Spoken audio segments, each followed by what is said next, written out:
Вы смотрите новости в прямом эфире. В студии Сергей Михедов. Здравствуйте. Коротко о темах.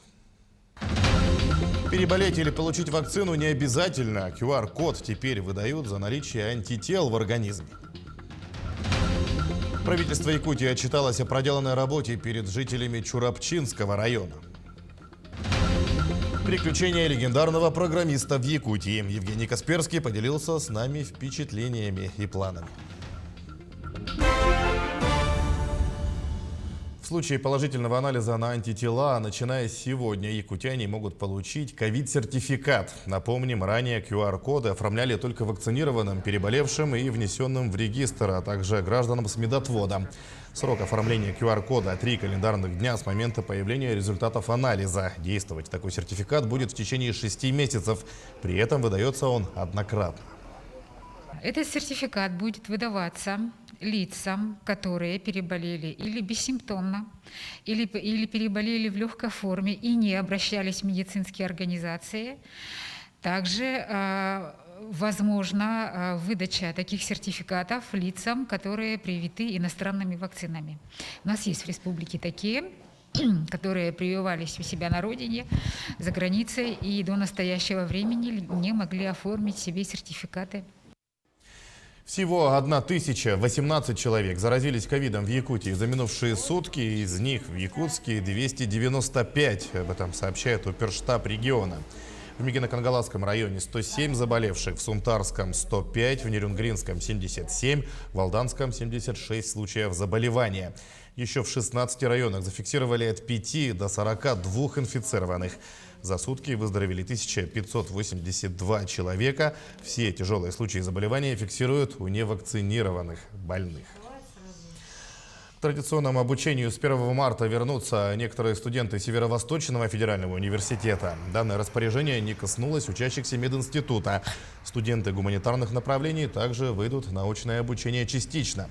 Напомним, что студенты перешли на дистанционку с 24 января. Обучающихся всех курсов заочной формы продолжают учиться в дистанционном формате. По какому-то направлению первокурсники, где-то выпускные курсы. Это выбирает само учебное подразделение, определяет. И у нас распоряжение по этому поводу уже подписано. И надеемся, ситуация будет улучшаться, и постепенно мы выйдем уже полностью на 100% на очный формат обучения. Будем заселять при наличии отрицательного ПЦР-теста каждого студента, который будет заселяться. Мы будем уже брать анализы, и по итогам этого уже будем заселять. К другим темам. Новый культурный центр имени Василия Никифорова «Кюльмнюр» открыли в селе Барагонцы Усть-Алданского района. Объект введен раньше сроков. Это стало возможным благодаря усилиям строителей и целевого фонда будущих поколений республики и компании «Алроса». Новое здание стало хорошим подарком району к столетию якутской автономии и к 8-м спортивным играм народов Якутии. Подробности в сюжете Марферины Алексеевой.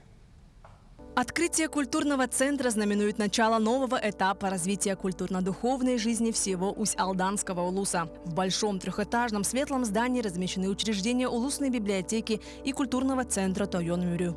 Созданы все комфортные условия для активной работы коллективов и разностороннего отдыха посетителей. В центре имеется большой вестибюль-фойе, зрительный зал на 262 места, артистические комнаты, обрядный зал, художественная мастерская, костюмерная, швейная и буфет. На втором этаже расположились рабочие кабинеты, большой репетиционный зал, кружковые помещения, а также библиотека. Здание строилось на наших глазах. Мы все очень долго ждали открытия нового дворца культуры. На втором и третьем этажах здания находится детская библиотека и взрослая библиотека. Мы все с нетерпением ждем, как наши дети сюда войдут и посмотрят новую библиотеку своими глазами. А долгожданный он от того, что строительство центра по объективным причинам было задержано. Тогда, по поручению главы республики Айсена Николаева, в 2020 году строительство здания было включено в целевую программу целевого фонда будущих поколений во имя будущего. По планам финансирования мы должны были завершить строительство в июне этого года. Так? Но вот у нас подрядчик и технический заказчик проявили инициативу. Объект введен досрочно. То есть в конце декабря прошлого года, в 2021 году, получено разрешение на ввод объекта в эксплуатацию. Отметим, что к году столетия Якутского АССР целевой фонд будущих поколений республики за счет средств Алроса финансирует строительство еще 2 объектов – Дворца культуры и духовного развития в селе Намцы-Намского улуса и культурно-спортивного комплекса в поселке Зырянка Верхнеколымского улуса. Около 7 миллиардов рублей – это та социальная программа благотворительности, которую компания реализует. И значительную часть этих средств мы реализуем через фонд будущих поколений. И благодаря этому фонду мы влияем на строительство многих социальных объектов, которые не входят в территории, периметр которых мы ведем хозяйственную и производственную деятельность. С помощью компании «Алрос» этот объект очень быстро ввели. По моему глубокому убеждению, такие дворцы культуры должны быть в каждом районном центре нашей республики. Разное поколение от мала до старца, все должны собираться тут и познавать и развивать родную культуру, потому что народ без культуры не может существовать.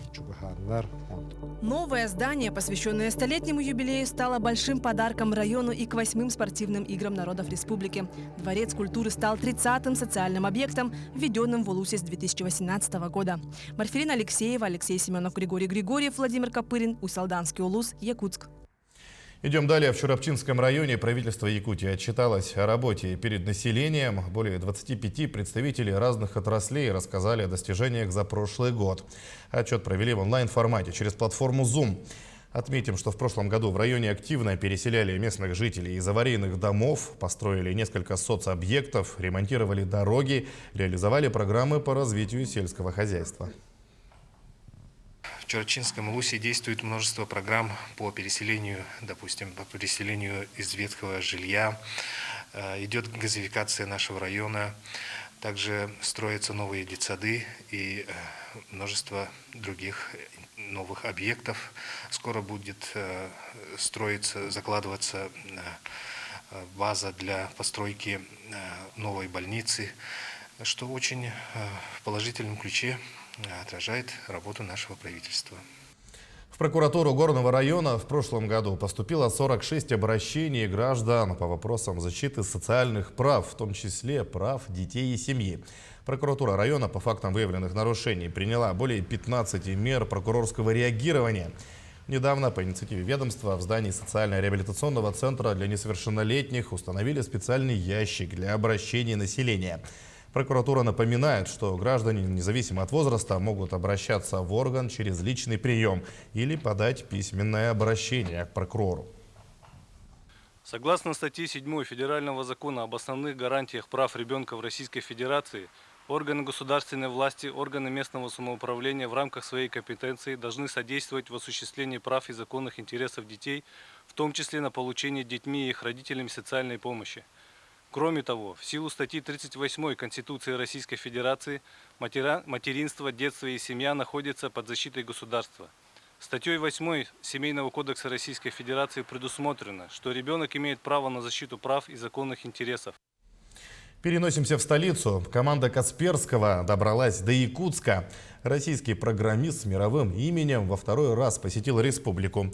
С единомышленниками он проехал по трассе Колыма из Магадана через Эмекон и добрался до столицы региона. Впечатлениями и планами Евгений Касперский поделился с нашим корреспондентом Мадиной Халиковой. Выморозка судна для нас – дело привычное, а вот для гостей из столицы совершенно необычное явление. Вместе с командой путешественников российский программист Евгений Касперский посещает судоремонтный завод в Жатае. Сюда пришвартовывают баржи, что в короткий сезон навигации перевозят грузы. Ремонт, техосмотр, обслуживание в северных условиях проходит по-настоящему сурово. Для чего мы эту работу выполняем? Ну, чтобы, во-первых, освободить винт, чтобы судно могло весной, значит, начинать работать. Это, во-первых. Во-вторых, значит, для того, чтобы произвести ремонт. На нашем предприятии ежегодно порядка 50-60 судов с очередным ремонтом зимует. На слипе можем поднять только 25-30, в зависимости от габаритных размеров, то есть половина. А половина находится вот во льду, в ледовых чашах, поэтому вот эту работу надо выполнять. Гостям крайне интересно, что за манипуляции проводят специалисты завода. А ведь выморозка судов – уникальная технология подготовки флота в Ленском бассейне. И за десятилетия практики она отработана до мелочей. Меня удивляет, что приходится вот в таких условиях людям работать. И вот такая есть даже отдельная специальность, выморщик, да. Люди, которые лед долбят, чтобы прокрасться к двигателю судна, чтобы как подкопаться. Почему нельзя сделать тогда доступ сверху, да? И вот я спрашиваю директора, он говорит, ну вот так строят. Экскурсия по заводу – еще одна галочка в рамках автопробега команды Евгения Касперского по трассе Колыма. Делегация проехала от Магадана через Аймикон в Якутск. На полюсе холода программист искупался в незамерзающем источнике местности Тамтор. Стоит отметить, что это уже второе путешествие команды, и Евгений Касперский рассказывает, что такие красоты Крайнего Севера должны привлекать туристов со всего мира. Потому что вот эта красота, холод и вот эти бесконечные просторы по дороге от Магадана до Якутска. Вообще, я считаю, что это одна из самых интересных, самых волшебных, самых красивых дорог в мире. И я считаю, у меня такое мнение на полном серьезе, что это один из очень таких перспективных туристических маршрутов, и что будет туристический трафик здесь в будущем. Ну, а мы так немножко вроде как первопроходцы. Рассказали Евгению Касперскому и о проекте Жатайской судоверфи. Сейчас активно идет ее строительство, а после завершения первой очереди работать здесь смогут более 600 человек. А системы станут автоматизированными. В местном колледже даже создали специальные мастерские для подготовки кадров, которые в будущем займутся судостроением. Сейчас судоверфь запланировано две очереди. 5 миллиардов 700 – это первая очередь. И вторая очередь у нас входит, ну что вот это только одно здание реконструкции слив, первый этап. А второй этап, вторая очередь, это у нас, значит, судоремонт. Это вот здание, здесь достроечная набережная, помещение, все покрасочные котельные. Специалистов лаборатории Касперского заинтересовало внедрение цифровых технологий в судостроении. И даже прозвучали предложения о возможном сотрудничестве в обеспечении информационной безопасности. Ну а пока компания путешественников осмотрит еще ряд достопримечательностей Якутска и отправится дальше. Следующий пункт назначения – Байкал. Мадина Халикова, Георгий Григорьев, Жатай.